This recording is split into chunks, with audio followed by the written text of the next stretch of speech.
Jadi saya ini UI, Anda itu lebih rendah dari saya karena Anda pendidikan STM, itu yang dipermasalahkan. Something is wrong dengan alma mater gue.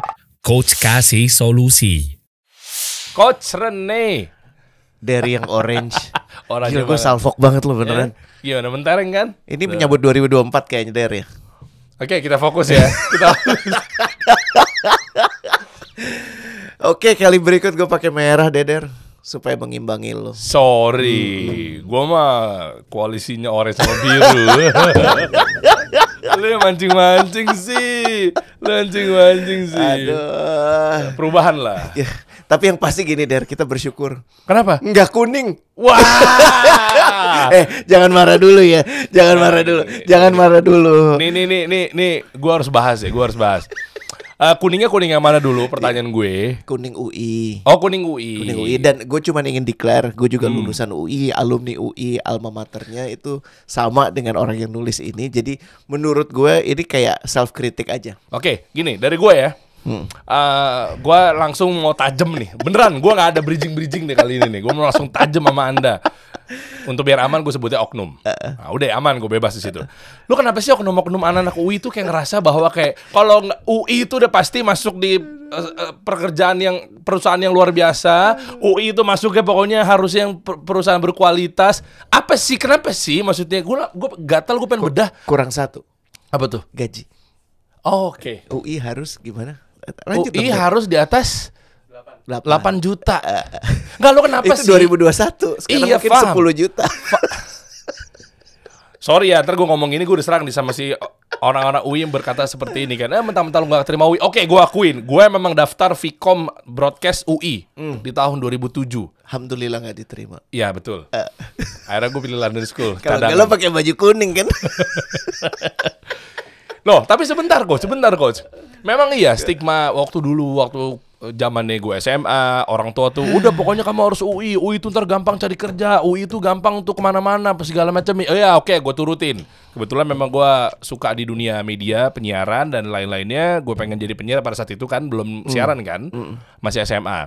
Ya udah gue daftar UI, ambil Vkom, nggak terima, lihat di koran dulu kan.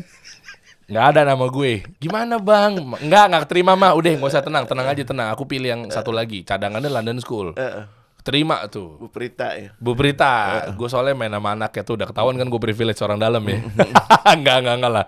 Gue kenal sama Gina. Iya, Gina itu temen ya anaknya Bu Prita. Iya. Ya udah. Tapi tetap tes formalitas.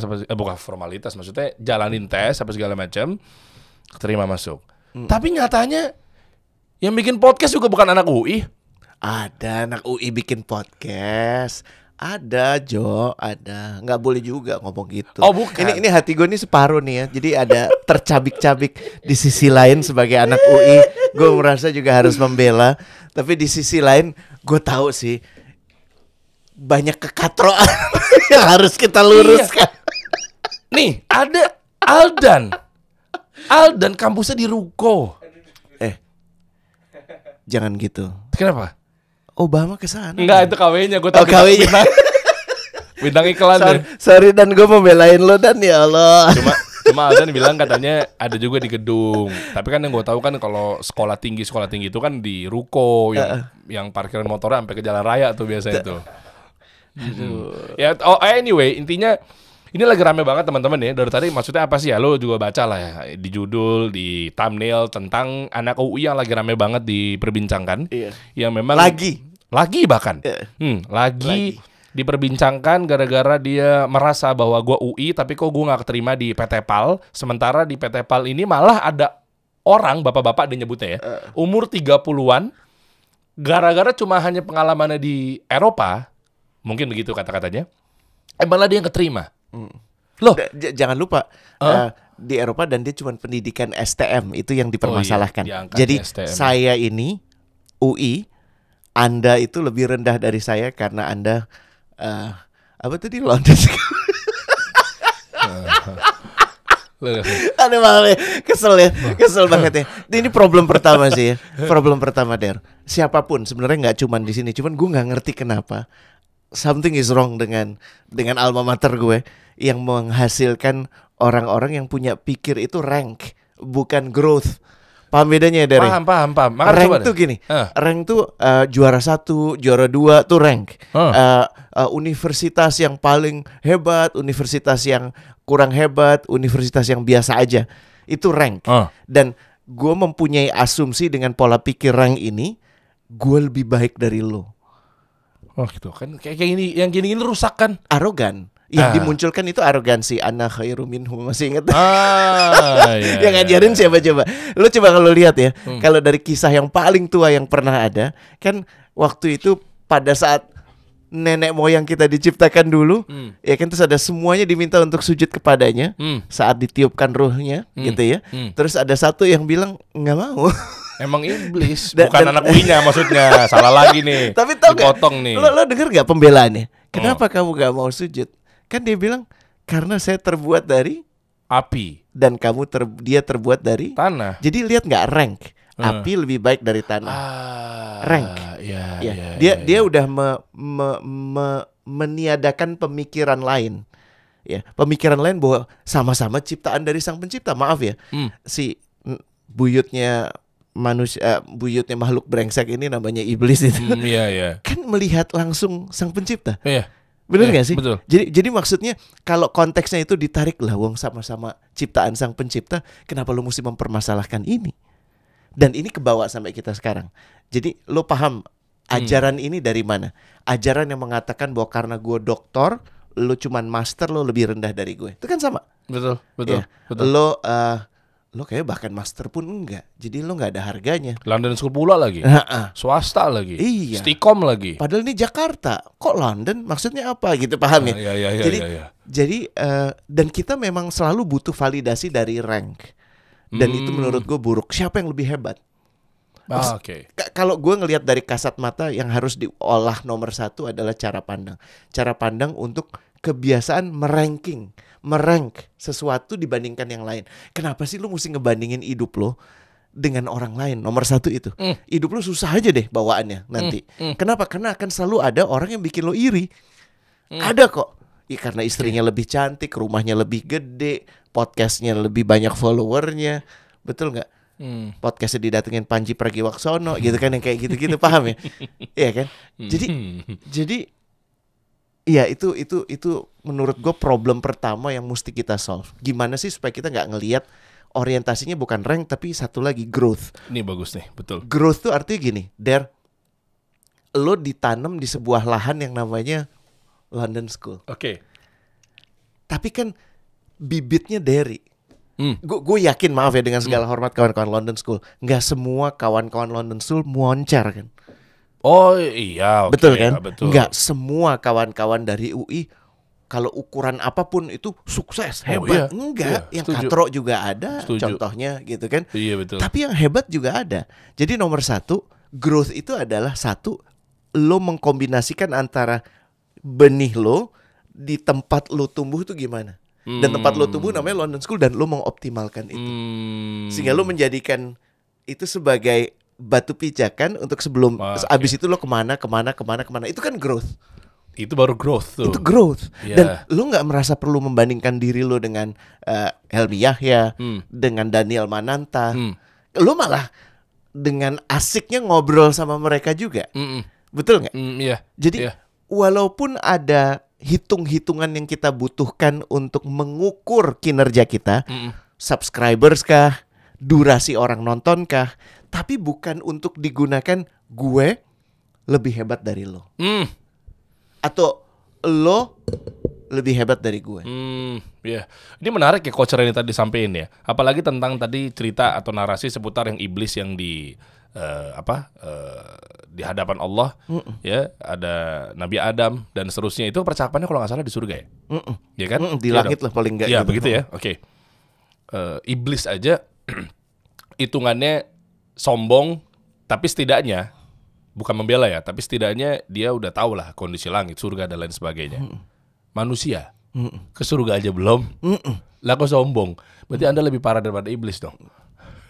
Sangat mungkin. Iya dong. Kan biasanya, bener dong. Tapi kan lo masih ingat kan istilah bahwa guru kencing berdiri, murid kencing berlari. Iya kan? Iya kan. Jadi mengikuti banget apa yang sudah diminta, dan akhirnya merasa lebih hebat.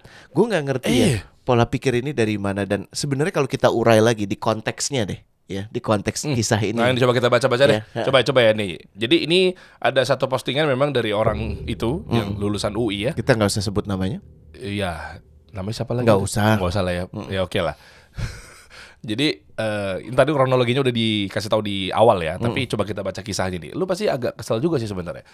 Bener-bener stres dan nggak bisa diterima akal sih katanya. Ceritanya saya melamar kerja di PT PAL. Saya lulusan UI Teknik Mesin 2022. Saya beserta teman-teman ada 15 orang. Tapi dikalahin sama bapak-bapak umur 30-an. Bapaknya juga hanya lulusan STM. Pak, perhatiin kata-katanya ya. Hanya lulusan. Wah iya bener nih. Betul kan? Ini harus bener-bener ahli tata bahasa yang menyimak nih pasti kesel banget kan? ya pasti dia lihat ya. Hanya lulusan. Jadi dia udah menegasi itu kan, bahwa ini lower than me. Gue UI. Ya. Tapi penjelasannya dia udah kasih sendiri. Coba ya. Lanjut ya. Bapaknya juga hanya lulusan STM plus sertifikat welding dan pengalaman kerja di Italia, Eropa. Ini Fincantieri. Gue nggak tahu apakah ini tempat atau keahlian. Gue nggak meneliti lebih lanjut. Tapi gini, sebenarnya enak banget nih ini. Ya mungkin coachernya lebih paham ya. Tapi gue ngebantah aja bisa loh. Nyampe titik sini tuh gue gampang banget ngeliat kan bantahannya. makanya dibilang tidak masuk akalnya dia yang belum di-expand. Dia masih berpikir bahwa dunia ini melihat orang dari lulusan mana, bukan sudah kemana. Pahami ya. Ada orang yang memang nggak punya kemampuan untuk kuliah di tempat yang mahal, sehingga akhirnya dia pergi ke kampus yang ruko itu gitu ya. Kita nggak tahu ya, ya nggak. Yang sampai sedemikian rupa upayanya akhirnya kawinnya Obama didatangkan gitu kan. Tapi maksud gue begini. Gue lebih menghormati etika kerja orang yang sungguh-sungguh tahu dia bukan lulusan perguruan tinggi hebat dan dia mau kerja keras untuk menunjukkan itu. Karena gini, kan nggak bisa masuk di UI bukan pilihan dia, bener nggak sih? Kalau UI punya jumlah kursi sebanyak manusia yang mendaftar, bisa jadi dia masuk. Semua pasti pengen masuk UI. Ya. Tapi kan kenyataannya nggak seperti itu. Dan juga bukan berarti bahwa karena lu udah masuk situ, dan gue yakin lu juga melakukan kerja keras untuk kemudian lu bisa lulus, tapi artinya lu memandang rendah yang lain. Paham ya? Betul. Apa yang 15 tahun bapak-bapak atau 10 tahun bapak-bapak itu dapatkan di Italia, mohon maaf ya, itu artinya apa sih? Artinya dia punya agility, artinya dia punya kemampuan beradaptasi yang mengungguli lo. Belum lagi kalau bicara spesifik ya. Itu yang tadi gue bilang, ini gampang banget dibantah sebenarnya. Sebenarnya udah ngebantah sendiri. Iya. Sebenarnya udah ngebantah sendiri. Dan bisa jadi emang salah alamat. Bisa jadi yang dicari welding. Kenapa juga lo daftar situ? Bener nggak? Bener nggak sih? Apa lo sedemikian desperate-nya sehingga posisi apapun lo mau, dan pada saat lo nggak dapet, lo marah-marah. Marahnya udah gitu menunjukkan ketidakpahaman lo lagi. Clear ya? Lulus tahun 2022 ya? Jadi ini dalam berbagai macam cara ini menarik. Dan gue sekarang ingin ngobrol yang poin kedua sih, Der. Ini buat kawan-kawan Generation Z ya. Dan generation milenial juga, tapi terutama Generation Z.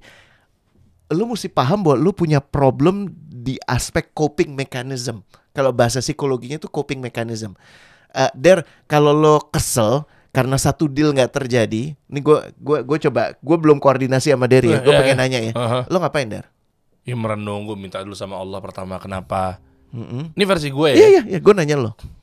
Ya abis itu udah selesai urusan spiritualisme dan lain sebagainya, ya mungkin ke orang tua, ke pasangan dan seterusnya, curhatnya ke situ. Versi gue ya. Kenapa? Lo perhatikan ya, Derry memilih untuk curhat kepada Dia yang Maha Mendengar. Ya kan? Iya, curhatnya betul. Langsung aja kan, Her? Langsung aja kan? Di terus ke sujud, ibu, waktu sholat. Bapak. Iyalah. Kenapa ibu bapak, Der? Lah kan gue dibesarin sama dia. Menarik. Kenapa istri, Der? Lah kan yang tahu gue setiap harinya kayak gimana kondisinya. Ini waras. Paham ya? Emang yang gak waras gimana? Kalau kemudian lo kesel karena sesuatu deal yang mestinya lo dapat lo nggak dapat, ya makasih itu lah. Terus lo bikin postingan no mention. Ya elah. Paham nggak? Itu namanya coping mechanism. Itu. Coping mechanism tuh gini. Resiliensi lo saat lo berhadapan dengan kekecewaan. Kecewa tuh wajar, tidak ada manusia di dunia pun, Iya, generasi apapun sejak zaman Nabi Adam sampai generation Z yang tidak pernah merasakan kekecewaan. Yang membedakan, how do you cope with it bahasa Inggrisnya. Cope tuh respon lo terhadap kekecewaan itu gimana? Oke. Lo merasa bahwa ini semuanya salah lo, salah perusahaan, salah kampus, salah orang tua, salah Allah. Astagfirullah. Atau lo coba refleksi ke dalam, ya Allah, aku sedih, aku pengen banget tapi gak dapet. Dan Allah kan bilang, berapa banyak sih dalam hidupmu kau berpikir sesuatu itu baik untukmu, ternyata buruk. Berapa banyak sih menurut lo sesuatu itu buruk, ternyata baik. Sebenarnya kalau kawan kita ini mau belajar lebih, ini kata kunci ya, bersyukur, maka coping mechanism itu akan terbentuk dengan sendirinya. Ini kan problemnya karena jempol lo gak terkontrol, terus menuliskan ini sehingga jadi pembahasan, dikasih solusi. Alhamdulillah sih, terima kasih lo udah menyediakan diri lo jadi pembelajaran, dan mudah-mudahan lo menarik pelajaran paling banyak dibandingkan yang lain. Tapi coping mechanism itu big issue di generation Z. Nah ini kan gue udah tahu, lihat deh lulusannya kan tahun 2022. Selalu nih, kenapa sih Gen Z itu selalu cari masalah gitu? Bukan cari masalah. Rame lagi nih, nggak semua. Tapi kan kayak gitu, maksudnya pola pikirnya kenapa sih? Maksudnya gue bukan membela generasi gue, millennials. Coachernya juga bukan membela generasi coachernya di baby boomers gitu ya. Bener kan? Bener gak sih? Ada yang salah? Gue sebelumnya dah. Gue kelahiran 11-12 sama Pangeran Diponegoro, jangan lupa. Gue saksi hidup waktu proklamasi kemerdekaan Republik Indonesia. Oh gitu loh. Lo gak lihat gue Highlander? Zaman dulu tuh mesti dibikin lagi tuh. Iya. Buat yang bisa ikut ketawa ya, artinya lo tahu. Betul tahu ya, gue gini tahu ya. Iya maksudnya kita bahas satu persatunya gini coach. Ada yang salah atau enggak gitu ya? Generasi Gen Z itu kenapa? Salahnya di mana? Imam Ali kan pernah bilang ya, didiklah anakmu sebagaimana zamannya. Betul nggak? Jadi kenapa? Karena dia yang akan berhadapan dengan zaman ini. Betul ya? Oke. Gue menarik pelajaran banget sih dari situ. Satu hal yang menarik adalah begini. Kita memang menggunakan gadget, tapi kita masih juga merasakan era sebelum gadget. Paham nggak, Der? Betul. Betul nggak? Betul. Lu masih merasakan proses gitu, bahwa lu nggak bisa ada ceritanya ya masuk ke MRA, tempat radio itu, sebulan lo di sana, bulan ketiga lo minta langsung dinaikin jadi si penyiar pagi. Oh nggak bisa. Nggak bisa. Kenapa? Gak bisa. Kita dijelaskan yang namanya due process. Ada yang cepat, ada yang lamban, tapi harus berproses. Nah ini sekarang menjadi semakin berkurang kebutuhan untuk berproses karena gig ekonomi. Betul ya? Kan sekarang pokoknya basically I just do something stupid and then people talk about me. Ya kan? Terus lo rame kan? Dan lo menggunakan popularitas itu. Betul nggak? So it's relatively easy. Jadi kemudian gue bawa itu ke ranah pekerjaan. Masuklah gue daftar di PT Kasih Solusi gitu kan. Terus gue ngomong sama bos gue namanya Derry. Bapak, menurut Bapak saya kerja bagus. Ya, bagus. Kenapa saya belum dinaikin? Terus kata Derry, lo baru 2 pekan men kerja di sini. Lo baru 2 minggu kerja di sini. Ngerti nggak? Oh ya udah, kalau gitu Bapak nggak perhatian sama saya keluar. Ngerti nggak? Jadi nggak ada satu, copingnya gagal, copingnya nggak cukup, level of toleransinya tipis, karena kerap membandingkan dengan yang nggak bisa dibandingin. Dia ngebandingin dengan keadaan-keadaan di media sosial yang memang konteksnya beda. Beda. Nangkep nih lo kan nariknya cuma yang saat ini aja, cepet banget. Betul. Dan lo larikan dengan kehidupan lo sekarang. Dan problem berikutnya, lo nggak dibekali kemampuan untuk punya percakapan sulit, untuk bisa melakukan percakapan sulit. Ini gue sering banget nih gue ngomong kalau di perusahaan nih, anak buah yang kemudian tiba-tiba keluar itu tidak pernah ada percakapan sebelumnya bahwa dia mau keluar. Oh iya. Langsung keluar. Tahu nggak kenapa? Kenapa? Karena dianggap nggak dipandang, nggak dihargai. Padahal perusahaannya seneng sama kerjaan dia, dan yang dibutuhkan sama dia adalah cuma ngomong gini, Pak Derry, misalnya ini perusahaan lo ya, menurut Bapak pekerjaan saya kualitasnya selama ini gimana? Bagus banget gitu. Pak, saya ingin sekali tetap bekerja di sini. Saya mendapatkan banyak hal di sini. Saya boleh nggak dapat gambaran di mana, kapan saya bisa merancang karir saya, dikasih solusi, kapan saya bisa expect bisa naik. Paham nggak, Dan? Jadi percakapan kan? Iya, betul, kan? betul. Nah ini nggak terjadi. Jadi kalau kemudian atasannya bilang gini, lo mau naik gaji, lo baru 8 bulan di sini. Gue bikinin gini ya, dalam 8 bulan ke depan lo bisa apa? Itu udah dianggap sebagai penolakan. Padahal ini cuman ngomong, lo kan nggak gini. Apapun yang lo mau, kan lo nggak bisa dapat saat ini. Nah, ini problemnya kita hidup di era Shopee, hidup di era GoFood, hidup di era yang pokoknya kalau gue mau di Tokopedia masuk besok harus sudah datang.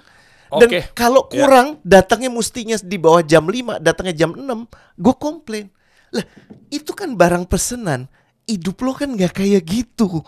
Pekerjaan nggak kayak gitu. Nggak ada pekerjaan yang bisa memenuhi semua keinginan lo tuh nggak ada. Dan ada proses. Paham ya, Der? Ini yang nggak terjadi. Coping mekanismenya rendah. Dan kedua, ketidakmampuan, ketidakcakapan untuk punya percakapan, untuk membangun percakapan sulit. Wah, ini dapat banget ya, nangkap ya teman-teman nih. Penjelasannya clear banget nih Coach Rene. Artinya Gen Z, nggak semua ya, oknum lah gue sebut. Gen Z ini lahir atau mungkin di visualisasinya kan memang yang semua serba instan, semua kaya raya, semua sukses, ya kan, muncul di gadget. Kita kan nggak begitu ya. Di era kita kan gadget waktu itu nggak ada. Kita malah coba pertanyaan dulu, hal pertama gue masih ingat ya, gue kerja ya. Atasan-atasan gue, mentor-mentor gue cuman ngomong gini, lo tanya ke gue kalau lo butuh apa-apa. Pasti terjadi pada lo kan? Iyalah. Iya kan? Nah kalau mereka nanyanya di sosial media, tanya ke temennya yang udah pernah kerja di startup ini, yang udah pernah di Shopee, Tokopedia, atau Gojek, lihat podcast Grab, ini. Karena referensi banyak, bagus. Cuman yang kurang adalah nanya ke yang benar-benar bisa memberikan jawaban. Iya. Kenapa? Karena kalau gue butuh apa-apa kan gue tinggal, ya semuanya udah instinktif. Lo pesen makanan di GoPay kan lo nggak butuh nanya siapa-siapa. Bener nggak?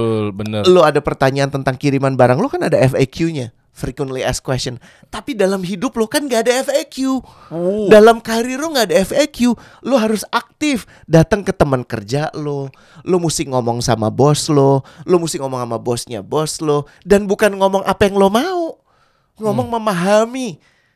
Ini perusahaan gimana sih? Peran gue di sini kira-kira gimana improve-nya? Ngerti ya? Kan ada staging itu. Iya, betul. Kalau lo nggak dikenal, ujuk-ujuk lo tinggal ngomong minta apa yang lo mau. Ya sebenarnya kayak sama lo bayangin diri lo lagi jalan. Pasti kan generation Z juga suka jalan di mall gitu ya. Terus tiba-tiba ada orang datang, gue mau duit dong sekarang. Emang lo kasih? Apa bedanya lo di perusahaan? Belum kenal, belum tahu value-nya, belum ngejalanin apapun masalah yang dan ada di situ. Ekspektasi lo nggak realistis saat lo beranggapan bahwa kalau lo udah 3 bulan kerja, 5 bulan kerja, 8 bulan kerja, harusnya lo naik. Itu nggak realistis. Iya, fair dong, harusnya dong. Ini nggak realistis. Coba lanjutin lagi nih, Coach. Lo membandingkan diri lo dengan orang yang sudah punya 10 tahun lebih pengalaman, bukan cuma di Indonesia, yang artinya kalau gue soft skill, I don't really, kadang-kadang nggak jelas ya kata soft skill ya. Gue sebut aja ilmu kemanusiaan gitu ya, ilmu manusia gitu deh. Ya, dia punya kemampuan untuk berinteraksi dengan orang yang beda budaya, beda bahasa. Emang lo punya? Maaf ya dengan segala hormat ya, dengan keuian lo itu ya. Ya, emang lo punya experience itu? Hah? Gue nanya sekarang. Dan lo dengan mudahnya merendahkan orang itu hanya karena dia lulusan STM, makan tuh ijazah. Rotet. Sorry. Bener. Kesel ya? Mestinya gue yang bela, kok malah gue yang nyerang. Maaf ya. Tapi gue juga tadi kesel deh. Gue pengen tadinya kontra. Dalam artian gue pikir lo bakal belain UI, alma mater lo, Coach. Gue kesel tapi banget. Memang ternyata lo ini bikin malu soalnya. Ya betul. Lihat deh, lulus tahun 2022. Artinya sekarang lu 2023. Lu belum punya pengalaman apa-apa. Jangan-jangan 1 tahun dipakai. Kalau orang Betawi bilang kencing lo aja belum lempeng gitu loh. Bentar deh, Coach. Lulus tahun 2022 berarti lulus tuh bulan apa ya? Biasanya. Nggak paham. Itulah pokoknya ya. Sekarang 2023. Berarti 1 tahun. Jangan-jangan setahun lu cuma ngisi lamaran-lamaran doang kali ya? Iya, dan sudah dan celakanya adalah gini. Dia menjelaskan, gue maaf sekali menggunakan ini, kepandiran dia sendiri di sini. Gue coba lo tanya ke orang-orang yang udah punya pengalaman kerja, tanya ke mereka. Gue tanya Derry deh. Der, umur lo berapa, Der? 34. Lumayan lah ya dibandingin gue gitu ya. Lo berapa? Paling 50 ya kan. Oh kita cuma beda puluhan tahun ya. Iya, ternyata kurang ajar banget lo ya. Tapi gue cuma nanya yang di 34 tahun ini, Der. Apa yang lo dapat di kuliah sama yang lo dapat berinteraksi dengan orang di pekerjaan? Gue nanya deh, Der, sejujur-jujurnya, Der ya. Waduh, Ya. Mana yang lebih relevan dalam hidup lo? Oh enggak dong, jauh dari kuliah lah. Ini maaf ya, bukan gue merendahkan London School, tempat gue pernah ada di sana di kampus A, B dan seterusnya gitu ya. Enggak ke situ. Tapi jujur ya gue rasa juga mungkin student counselor gue atau mungkin Ibu Prita nonton juga memahami dalam hal ini ya. Tapi lagi-lagi bukan berarti kampusnya jelek. Bukan apa kampusnya itu bukan.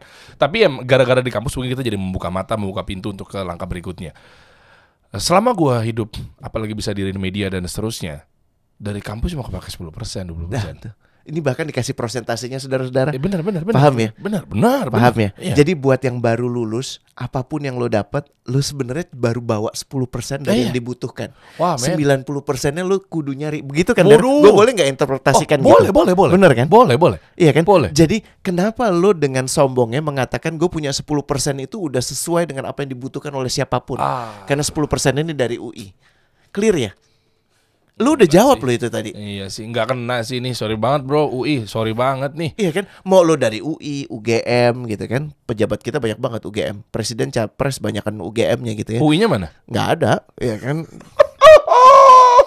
Paling cawapres itu pun juga kalau masuk. Tapi maksud gue gini. Udahlah, menyombongkan alma mater tuh udah. Pas udah selesai, lo menjadi manusia yang berusaha jadi bermanfaat. Udah itu aja. Nggak usah bawa gue lulusan UI, gue teknik, gue ekonomi. Nggak usah. Itu semakin menunjukkan ke satu kebodohan, tapi yang lebih jelek dari kebodohan, tau nggak apa? Apa? Kesombongan. Oh jadi ke situ kan? Nah lu sih Kesombongan. Coba dan gue berterima. Gue mengucapkan selamat buat Pal. Menurut gue keputusan tepat untuk gak mempekerjakan ini. Karena kebanyakan perusahaan akhirnya dia terkesima dengan keuiannya, diambil itu walaupun nggak punya pengalaman kerja, padahal lowongan yang dibutuhkan, ya, yang dicari itu butuh pengalaman kerja. Salut buat PT PAL. Oh iya, PT PAL, iya betul. Ini kan BUMN ya. Ya apa sih itu angkutan laut ya? Iya, pokoknya dia bikin, sekarang kalau nggak salah lagi bikin kapal selam, dan itu kan banyak sekali welding technician-nya. Gitu. Oke, tadi udah kebantah juga ya, bisa jadi mungkin nyarinya bukan welding dan lain sebagainya. Tapi memang ya stigma atau mungkin dogma tentang UI itu pasti bisa masuk kerja, itu gimana cara benahinnya coach ya? Itu kan nempel mulu. Nah ini gue nggak tahu nih, kalau kali ini mungkin penjelasannya gampang. Gue belain teman-teman yang Gen Z milenial saat ini, saat ini doang ya untuk obrolan yang scene yang ini. Itu kan dari orang tua kita. Ya maksudnya kan which is ada coach Rene juga di situ generasinya. Contoh, udah kamu masuk UI, buktinya gue ngelamar UI aja gara-gara orang tua mendogmakan bahwa kalau masuk UI gampang cari kerja. Gampang cari kerjanya sebenarnya kalau diurai ya, karena banyak lulusan UI yang mentas. Ini kan dulunya, bukan sekarang, kampus pergerakan. Okay, ya kan? Kampus waktu zaman orde baru, orde lama menjadi orde baru. Iya, Pak Harto ya kan? Itu kan. Iya kan, itu banyak aktivis kepemudaan dari UI. Iya kan, dan kemudian mereka menduduki posisi-posisi penting. Munir waktu itu UI bukan? Oke, anyway. Gue lupa. Dan kayaknya iya. Dan yang menarik adalah mereka tentunya, lo akan lebih percaya orang yang lo kenal apa orang yang gak lo kenal? Yang dikenal lah. Ya wajar. Iyalah. Karena lo lulusan dari London School, bisa jadi lo akan mencari orang-orang yang lo kenal, dan circle-nya adalah orang-orang London School. Karena lo lulusan UI, lo akan nyari orang-orang UI natural. Yang tidak natural adalah lo kemudian memaksakan itu, bahwa siapapun asal lulusan UI masuk. Itu udah gak waras. Oh berarti sini bentar deh, jangan nyalain Gen Z sepenuhnya dong. Nggak bisa, nggak gitu boleh. Ya, terkait hal ini orang tuanya yang betul. Dan menurut gue beberapa perusahaan bahkan sudah sangat istimewa. Mereka nggak mau anak-anak lulusan perguruan tinggi elit. Loh kenapa? Perusahaan-perusahaan itu merasa dalam interaksinya dengan lulusan perguruan tinggi elit itu sombong. Jadi susah dikasih tahu, susah berinteraksi. Mendingan sama ya BSI itu tadi itu yang kampusnya Obama gitu ya, Bina atau Informatika Universitas Jana Badra gitu ya. Itu apa sih? Nggak tahu. Universitas Ibnu Khaldun, gue asal nyebut aja gitu kan. Mudah-mudahan ada. Tapi paling nggak gini, tidak ada kesombongan mereka karena tidak ada yang disombongkan. LP3E ya? Bisa juga. Iya kan, nggak ada Iya, yang iya. disombongkan. Step Dan B. itu attitude yang lebih mudah untuk dibentuk dibandingkan yang datang dengan keuiannya. I know everything. My 10% is enough for the whole world. Kan tadi lo bilang, Iya. lo dapet cuma 10% Iya. untuk di pekerjaan. Iya. Dan lo ngebayang nggak kalau attitude lo masuk ke MRA waktu itu atau masuk ke Indika atau kemana aja, gue udah punya apapun yang lo butuhkan. Terus lo diketawain kan, Nggak masuk. lo cuma 10% man. Malah ini kan dari lo 10% Der. Iya, Dari iya. perusahaan bisa jadi 1%, bener nggak Der? Iya. Derry sih ngelihat dirinya 10% dari yang dia bawa dari kampus, tapi kami melihatnya 1%. Mungkin nggak? Bisa. Mungkin. Bisa. Mungkin. Emang ada anak di sini karena lulusan broadcast dari UI, terus lo langsung terima, lo langsung jadi assistant vice president gitu, dikasih solusi. Enggak sih. Terus dia akan bilang, Pak Derry, saya sudah bawa semua yang dibutuhkan untuk kasih solusi untuk menjadi lebih hebat. Terus dia akan ngomong, kemana aja lo selama ini? Lo udah bikin apa? Kenapa gue mesti mempekerjakan lo? Kenapa lo nggak? Kalau lo sedemikian hebatnya, kenapa lo nggak bikin sendiri? Make sense nggak, Der? Ih gila, gue hari ini pedas banget. Kenapa ya, Der? Wah, ya, banyak nih. Dia half punch-nya, punchline-nya banyak banget loh. High Pedes point-nya, peak point-nya keren konsernya. Hari ini tuh lagi Wow, gue tuh pas baca ini kemarin, gue yakin lo semua pasti kan pada liburan gitu ya, Iya, iya. merayakan hari kelahiran Pancasila kan, apalagi kayak Derry kan, tuh pasti lagi merayakan hari kelahiran Pancasila banget. Lo ikut upacara, soalnya muka lo kan kayak merah gitu kan, gitu. Jadi gue pasti nggak dibales nih. Padahal gue di rumah loh. Respon gue gak dibales nih, gue yakin. Sementara gue tuh lagi gitu. Jadi alhamdulillah Iya, iya, sekarang iya. diberi kesempatan untuk langsung menyuarakan ini. Lagi libur-libur loh kita syuting loh. Ya, coba lanjutin lagi ya. Gue penasaran, nanti kita ambil conclusionnya ya. Tadi berhenti di Eropa, tepatnya di Fincantieri. Fincantieri. Mohon maaf kalau ada salah pengucapan, saya belum pernah ke Italia soalnya. Oke, lanjut. Dan yang bikin nyesek tanpa training dan langsung nego gaji aja katanya. Ya iya, karena dia udah melakukan itu semua. Gimana sih lo?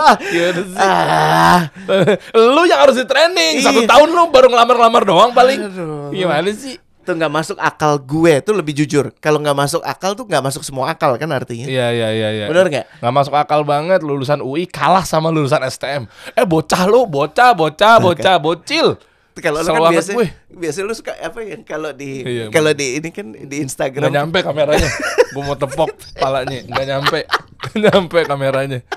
Iya kan, bocah ya Allah. Walau oke sih bapaknya punya pengalaman kerja di Eropa. Lu aja ngakuin, Paul. Dia aja ngakuin. Tuh. Apakah perusahaan sekarang tidak percaya pada sarjana-sarjana di negara sendiri ya? Ini malah bapak-bapak ijazah cuma STM diterima. Cuma hanya Dan ini ya, jangan salah kaprah ya. Sarjana tuh memang secara desain itu untuk lebih strategis dibandingkan lulusan-lulusan sekolah vokasi. Sekolah vokasi itu yang dia mengerjakan bidang tertentu, welding misalnya. Jadi dia belajar di kayak sekolah kejuruan yang khusus tentang welding. Kalau sarjana itu memang peruntukannya lebih strategis. Dia mungkin punya pemahaman tentang welding, dia mungkin punya pemahaman tentang aspek-aspek lain dari engineering. Yeah. Tapi yang khususnya adalah dia untuk yang lebih strategis. Cuman kestrategisan lo itu nggak berguna. Gue ulangi. Tuh kena ini pick point lagi nih. Kestrategisan ilmu lo itu nggak berguna kalau lo nggak mengawali itu dari hati yang tawadhu, dari hati yang rendah hati. Oh, oke. Ya, dari keinginan untuk belajar, dari kesungguhan untuk mencoba. Dan artinya lo mesti coba satu-satu. Gue kebetulan beruntung punya interaksi dengan beberapa Taipan, nggak semua. 9 naga. Nggak, bukan, ada satu sih. Tapi maksud gue gini, mereka mendidik anaknya untuk nomor 1 setelah selesai kuliah bekerja di perusahaan yang bukan perusahaan dia, bukan perusahaan grupnya. Oke. 2-3 tahun di mana dia bukan siapa-siapa, mulai dari entry level harus cari kerjaan. Abis itu pas masuk di perusahaannya dia mulai dari posisi bukan posisi paling tinggi, bukan didudukan langsung jadi direktur, di middle one. Oh ya? Yes. Kenapa? Supaya dia bisa mengerti gimana organisasi ini bergerak, denyut organisasi ini gimana. Oke. Dan ini untuk bisa kemudian sampai di posisi direksi anak umur 30 tahun itu kan muda ya. Tapi kalau lo ukur dari kelulusan dia udah punya pengalaman 10-12 tahun loh. Iya. Bener nggak? Iya. Jadi dibukakan ruang paling penting untuk dia belajar dan gak songong. Kan dia bisa aja, maaf ya kalau gue mensituasikan kayak gini. Apa gunanya punya bapak Taipan? Gimana sih nggak melihat harga anaknya? Ditaruh di Stanford, abis itu disuruh cari kerja sendiri. Buat apa? Apa gunanya gue jadi anak konglomerat kalau ujung-ujungnya gue kerja di orang lain? Dan kerja di orang lain juga gue nggak dapat kekhususan apa-apa, gue harus nyari sendiri. Paham nggak? Iya. Sama nggak? Bisa aja dong dia ngomong sama gitu. nggak, Der? Sama banget. Cuman Betul. kan kita nggak lihat itu kan? Kenapa? Ya. Karena coping mekanismenya lebih kuat. Gue yakin kalaupun ada kekecewaan itu lo telan aja dulu. Ada hal yang perlu lo telan, ada hal yang perlu lo diskusikan, dan yang pasti tidak ada. Gue ulangi ya, nggak ada satu hal pun ya yang memungkinkan lo untuk nyampah kayak begini.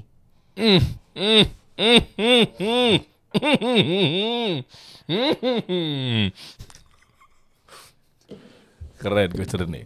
Gue jadi inget kemarin gue ngundang CEO Bluebird. Pak Sigit.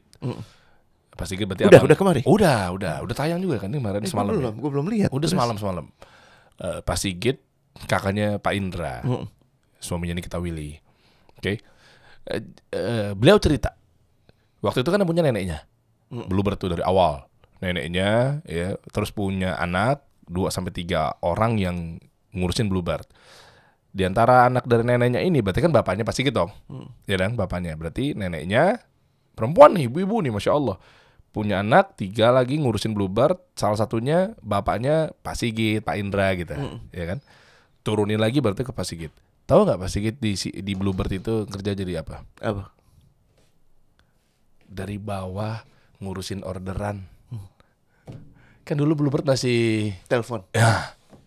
Terus ya kan maintenance. Waduh, dari trainee, dari bawah terus ngurusin orderan. Wah, ini pakai Boleh- apa nih? Ya? Boleh nggak lo simulasikan Sigit ala-ala ini gitu, Pak Sigit ala-ala ini? Udah kayak tadi. Udah punya banyak maskapai. Kenapa gua harus ngurusin armada sih? Pasti gitu kan? Tulisannya begitu kan? Cuman nggak gitu kan dia. Enggak gitu. Ya udah gua belajar. Oh, Kalaupun ini. dia ngerasain itu dia telan aja kan. Iya betul. Telan aja. Oh, berarti gini. Akhirnya dia banyak kasih tahu tuh insight-nya. Bluebird dulunya dari mulai telepon, akhirnya belum ada argo. Dia ngurusin tuh. Oh, berarti pakai argometer kayaknya ya. Di luar tuh ada pelan-pelan tuh. Jadi dia menemukan masalah gitu, coach. Nah, akhirnya Pak Sigit beserta Pak Indra dan lain sebagainya gitu ya, abang-abang atau mungkin orang tuanya, akhirnya koordinasi, kolaborasi. Oh, kalau nanya masuk ke taksi terus nanya tiba-tiba kesini ke berapa, ini bedanya apa sama yang pada umumnya gitu kan? Belum ada tuh, nawar-nawar biasa dari jendela tawar ke Blok M ya, 40.000 ya, 30.000 ya. Oh nggak mau, lewat. Dulu kan begitu. Akhirnya punya Dahsyat gagasan. Ini harus ini, nah Difixkan. tuh difixin harusnya nih. Oh akhirnya ketemu ide sama anak sama bapaknya gitu kan, sama neneknya tentunya. Oh berarti pakai yang namanya meteran nih biar gampang nih. Impor dari luar, masukin alatnya begini, cekrek udah. Terus lama lagi, gimana cara nunjuk arahnya ya? Ada driver yang mungkin nggak tahu ya. Oh berarti ini GPS keluar. Terus gimana caranya ini ya? Satu persatu gitu loh. Lo nggak ngurusin hal itu kan bukan perkara strategis saja, itu perkara perintilan bahkan, tapi iya. punya pengaruh besar terhadap hal yang strategis. Kalau lo nggak mengalami itu, lo nggak memulai itu dari bawah, lo nggak akan tahu. Kalaupun lo jadi bos, lo jadi pemilik lah, tapi lo jadi pemilik yang nggak berguna, Nah itu. pemilik yang gampang dikadalin. Padahal bisa aja kan keluarganya kan Suruh orang aja. ya suruh orang aja. Ya udah saya kan anak Tua. Pak. Iya kan? Papa kan anaknya nenek. Ya udah aku tempatin aja manajer langsung. Kan tinggal bayar. Ada nggak cash flow-nya aman nggak? Aman sih. Kan bisa. Sebetulnya. Makanya kemarin pas lagi rame juga, beliau langsung nggak ada rencana agenda, kan kita klarifikasi kan kemarin kan sempat nyupir driver Bluebird. Itu CEO PR Bluebird. stand atau gimana gitu. Iya, taunya nggak ada sama sekali. H-1 ngelihat bahwa kok mungkin ada sisi oknum-oknum driver yang begini misalnya, apakah malas apa segala macamnya. Siapin mobil dong besok, saya mau coba bawa nih, mau coba lihat di lapangan seperti apa sih. Ya kan, apakah memang gara-gara mungkin kemacetan yang terlalu masif apa segala macam, akhirnya mungkin bagaimana nggak mood di jalan apa segala macam, dicoba jalan. Selesai udah. nggak ada kepangkalan-pangkalan. Mesti dia merasakan. CEO saat ini beliau akhirnya dia harus tahu tuh turun ke lapangannya seperti apa. Ngeliat dari sisi yang hijau ya, positif teman-teman ya. Menurut gue itu waras sih. Pendekatan itu humanistik banget dan emang harusnya seperti itu. Dia maksud gue gini, dia nggak merasa hina sebagai CEO pakai seragam dan mengerjakan pekerjaan itu kan boleh dibilang pion ya. Ini kan raja jadi pion gitu kan. Iya kan. Dengan lu kebayangkan yang namanya customer ini kan nggak tahu dia siapa kan? Ya nggak tahu. Bener kan? Betul. Iya belakangan sekarang udah mulai pada tahu. Dia jelasin kemarin naik dari Kuningan ke sini, dari sini ke sini. Nggak ada yang tahu, ngobrol pada umumnya katanya. Terus dia tahu, oh dia lagi buru-buru nih. Nggak bisa diajak ngobrol. Dia ngelihat langsung, berarti kan dia langsung interrupt ke pegawainya, ke drivernya, baru hati-hati kalau jam-jam pagi. Akhirnya gini, kata beliau duduk di sini. Akhirnya saya jadi tahu Der, jam-jam atau golden hour atau apapun itu ya pagi-pagi, ini nggak bisa diajak ngobrol nih, karena dia lagi begitu duduk aja langsung angkat telepon, tak, saya anterin ke kantornya di Mega Kuningan. Dari sini saya ke sini lagi. Oh berarti di sini tuh harus agak tahan nih. Keren gak tuh? Dan itu hanya bisa didapat kalau lo mau menundukkan hati lo untuk melakukan hal-hal yang nggak ada hal-hal yang terlalu rendah untuk lo. Nah ini nih, contoh seperti ini harusnya coba deh, jangan orientasinya uang, jangan orientasinya ini buat yang lain deh, nggak melulu sama si orang anak UI ini ya, tapi yang lainnya coba deh, nggak melulu dirikan perusahaan buat apa? Iya, maksudnya nggak melulu dirikan perusahaan tapi ujung-ujungnya langsung ke profit, langsung ke apa ya uang tujuannya itu bener bagus ya. Kalau gini kan orientasinya kan lihat deh gue nggak keterima, pasti kan ujung-ujungnya nih kalau ibaratnya aja nih ya, meskipun nggak boleh seandainya udah lewat lah ya, tapi ibaratnya dia keterima nih. Gue tahu banget ya tipe-tipe anak-anak seperti ini, mohon maaf ya, nanti ujung-ujungnya langsung masalah gaji lagi tuh. Iya, kan kita pernah bahas juga gitu ya kan. Oke, kamu keterima, wah hore, rasakan lo, wajar lah lo cuma mantan STM, gue tuh 30 tahun lah gue paling jago. Duduk, oke, terus gimana jadinya? Pak, kapan saya kerja? Pasti itu tuh pertama tuh. Dan yang kedua, gajinya kamu mulai dari segini ya. Kenapa ya Pak ya? Saya kan lulusan UI. Itu lagi di bawah tuh. Nah akhirnya 8 juta itu keluar ya, atau 10,5 ya sekarang ya. Gue jadi barusan gimana sih coach ngatur kayak misalnya perusahaan. Tadi gue lagi analogikan ke sebuah perusahaan ya. Ngatur tentang tujuannya tuh kayak tadi misalnya tujuannya pokoknya kalau gue lulusan UI masuk ke perusahaan BUMN atau mungkin perusahaan berkelas gitu. Sama nggak dengan halnya dengan kalau dia nggak tahu cara tujuannya diriin perusahaan, ya pokoknya gue orang media. Gue 15 tahun di media. Oke, mana? Yuk sini investor. Terus kenapa? Ya udah, duit lo dong gue minta 5 miliar. Nih proposal gue. Kenapa gue harus naruh di tempat lo, Der? Lo gue udah dari media, gue udah lama di media, gue 15 tahun. Misalnya gitu. Atau mungkin gue lulusan UI broadcast, man. Ya misalnya kayak gitulah, anggaplah gitu. Ya udah, berarti gimana rencananya 5 miliar? Ya pokoknya 5 miliar lo akan jadi segini. Emang kenapa, Der? Lo kan lulusan UI. Kan gitu kan. Lo kan gue lulusan. Ya udah duit lo transfer ke sekian. Otomatis gue lulusan. Lo bayangin dong broadcast di UI berarti kan keren banget dong. Berarti kan kalau taruh duit lo 5 miliar berarti nanti tahun depan akan jadi 10 miliar UI. No one can guarantee that. Nggak ada yang bisa memastikan itu juga kan. Tapi gue tadi baru terbesit satu pemikiran deh. Mungkin kasih solusi sebagai secara natural kan kasih solusi, memberikan solusi. Gue yakin baik individu, sekarang gue coba berempati ya, itu nggak ngerti mesti gimana. Demikian pula dengan perusahaan. Setuju. Nggak paham dia mesti gimana. Kita bikin yuk satu kegiatan. Ini kita tanya aja kawan-kawan yang menyimak obrolan hari ini. Menurut gue tadi sampai catat, kita butuh. Karena menurut gue gini, perusahaan tuh punya kesempatan bagus untuk melatih human skills. Human skills yang paling simple, gimana sih untuk bertanya? Ini mungkin buat lo sama gue ini kan no brainer banget gitu ya. Karena kalau perlu, Der ngapain lo pakai topi oranye gitu kan? Ya kan itu normal banget ya. Cuman mungkin untuk orang-orang yang sibuk di sini, itu sesuatu yang luar biasa gitu, yang dia nggak paham. Bahwa lo bisa lo sebenarnya nanya, atau ada lo yang bisa lo tanyakan, ada juga yang nggak pas lo tanyakan. Ini kan bisa dibahas. Iya. Bener ya. Terus betul. kedua, berhadapan dengan stres dan kekhawatiran. Ini kan anak stres nih. Dia ngaku sendiri benar-benar stres. Ya, bener nggak? Jangan marah dibilang anak stres, lu sendiri yang bilang stres. Jadi begini, coping mechanism itu bisa diajarkan. Perusahaan bukan cuman berkewajiban membuat anak-anak buah lo itu, tim lo itu ngerti untuk bekerja, punya hard skill-nya, skill yang dibutuhkan untuk lo dalam pekerjaan, tapi juga butuh soft skill-nya, butuh human skills-nya untuk bisa berhadapan dengan stres. Yeah. Nah, satu lagi, berhadapan dengan distraction supaya bisa dapat fokus. Yeah. Itu tuh juga ilmu-ilmu tuh. Bagaimana untuk punya terakhir yang tadi kita bilang, how to have a difficult conversation. Bahwa lo boleh memulai percakapan yang lo rasa sulit dan lo nggak perlu a priori dan menjadi reaktif pada saat bos lo tidak menjawab sesuai yang lo inginkan. Ini kan bisa dilatih. Iya kan? Jadi nggak masalah dong ngasih feedback ke bos. Kayak gue nggak setuju nih. Cuma mungkin cara latihan ada caranya. Ada cara-caranya. Jadi menurut gue gini, kenapa nggak kasih solusi kita coba usung aja satu series terkait ini. Iya kan? Okay.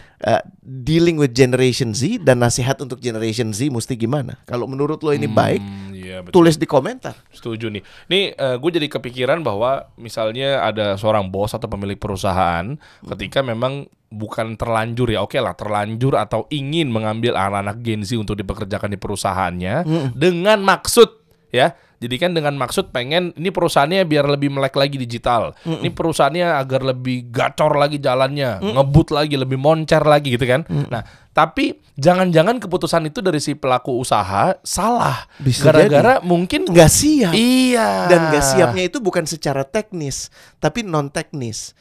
Lo nggak pernah nyiapin tim lo untuk punya coping mechanism yang sehat, sehingga dengan ukurannya apa? Banyak yang rontok, banyak yang keluar tanpa alasan yang jelas. Karena mereka nggak mau ngomong dan nggak tahu mesti ngomong gimana. Nah ini menarik nih. Betul. Soalnya mindsetnya ya udah dengan anak-anak muda di perusahaan gue, ya udah berarti tujuannya profit tercapai. Gas. Taunya cara mencapai profit itu ternyata banyak mengorbankan hal-hal yang memang ternyata manusia misalnya atau mungkin efek lingkungan misalnya. Itu kan. Kita kan pengen bikin yang profit with purpose itu. Iya, betul. Iya kan? Tapi di sisi lain kalau lu memang butuh ini, ya kita bisa adakan secara khusus. Boleh. Info tentang profit with purpose tentunya ada di sini juga. Itu dulu aja coach, fokusin di situ dulu. Nanti dari yang lain ya kita baru bikin kita expand dari situ ya. Bikin bulanan apa segala macam nggak masalah. Maksud gue kenapa? Karena ini sayang banget. Isinya pun juga orang-orang yang beraneka ragam dalam artian yang punya pengalaman kerja, pasti CEO, founder, udah melalui banyak hal. Termasuk lo. Masya Allah, bismillah. Tetapi menarik juga nih coach. Kalau memang salah satu pemateri kalau masih ada slot kita mau punya kelas tadi kan, yang kita kasih solusi jadi bareng nih, sesuai dengan tagline kasih solusi kan kita kasih solusi gitu kan. Nah, undang deh kalau memang ternyata ada nih bapak yang umur 30-an itu. Gue mau tahu dengan pengalaman yang memang luar biasa, Masya Allah. Kalau dari cerita nih ya, dia ke Itali tentang welding apa segala macam, minimal bisa digali. Gimana sih cara lo bisa tembus ke PT PAL, ya kan? Selain membawa, ada pengalaman-pengalaman yang luar biasa nih. Kalau lo adalah bapak-bapak itu, kita kan nggak tahu dia siapa. Oke. Dan lo adalah PT PAL. Gue juga pengen ngobrol sama PT PAL-nya soalnya. Dua-duanya aja. Kan? Jadi dari sudut pandang PT PAL, ngukur nih purpose-nya kalau gue ambil orang ini, pasti kan ada hal-hal positif dong buat perusahaan, apalagi BUMN nggak bisa sembarangan dong. Ya kan? Nah, terus dari sudut pandang si bapak yang 30-an anak lulusan STM ini, gimana caranya? Kok bisa interview, tapi di sini sih dibilangnya katanya langsung nego gaji. Oke, tanpa training. Ya pasti kan ada kan obrolan dong pada saat ngelamar kan. Gimana caranya lu bisa masuk ke PT PAL dengan hanya lulusan STM gitu loh? Kita kan nggak tahu ya siapa ini. Nah, coba komen deh. Lo punya teman, punya link akses untuk tahu siapa ini dan lo adalah rekanan atau lo bagian dari PT PAL, obrolin sama bos lo. Kami sangat tertarik untuk ngobrol gitu ya. Iya, betul. Dan sebenarnya kronologi yang di dalam itu seperti apa? Kayak sekarang kita lagi syuting ini kan keren pasti kan sih, ada pembahasan internal kan. Ini keren sih, PT PAL-nya keren menurut gue. Nah, artinya kan dia pasti memikirkan gak cuma hanya profit iya. Dengan hadir orang di sini akan membantu profit, apalagi buat negara kita. Tapi with purpose. Nah, ya cek deh di deskripsi di bawah teman-teman udah kami sediain linknya. Teman-teman tinggal daftar aja, tapi sayangnya mohon maaf sekali lagi hanya 100 orang pertama doang dong ya. Iya. Betul ya? Itu dia tuh. Termasuk nanti akan ada coach Rene, saya. 3 bulan pelatihannya bro. 3 bulan ya. Dan bertemu dengan 30 mentor dan speakers, founders, CEO. Bukan hanya pengalaman aja, beliau-beliau dari Pak Kita Budi coba. Isman. Pak Budi Isman kan lama tuh di Banget, Coca-Cola ya. banget. Waduh. Sari Husada Sari Coca-Cola. Husada, Coca-Cola. Ada Pak, ya our favorite Pak Sudirman Said. Waduh. Lo masih ingat Pak Willy Sabandar yang dulu di di MRT? Ya, Itu juga akan ada hadir. juga ya. Ada juga Pak Willy Silent dari Unilever. Oke. Gitu. Mereka tadi disebutkan. Heeh. Pak Budi Isman, Pak Sudirman Said, Pak Willy Silent, Pak Yal. Heeh. Pak Iyal. Terus siapa lagi? Ada Boris Hasian, salah satu orang yang jago banget di UI UX. Oh iya. Iya kan? Banyak loh orang-orang berpengalaman Banyak situ ya. banyak banget. Heeh. Lulusan UI apa bukan? Ih, gue nanya kok ketawa sih. Gue nanya. Pak Sudirman Said yang udah pernah menjadi Menteri Republik Indonesia ESDM. Lulusan mana? Dia dari STAN, Oh, Sekolah Tinggi Akuntansi, Pak Yal, luar negeri. Pak Willy Silent. Gak tahu. Rene Suhardono UI. Oh, ada juga ya ternyata ya. Satu tapi ya. Coach kasih solusi.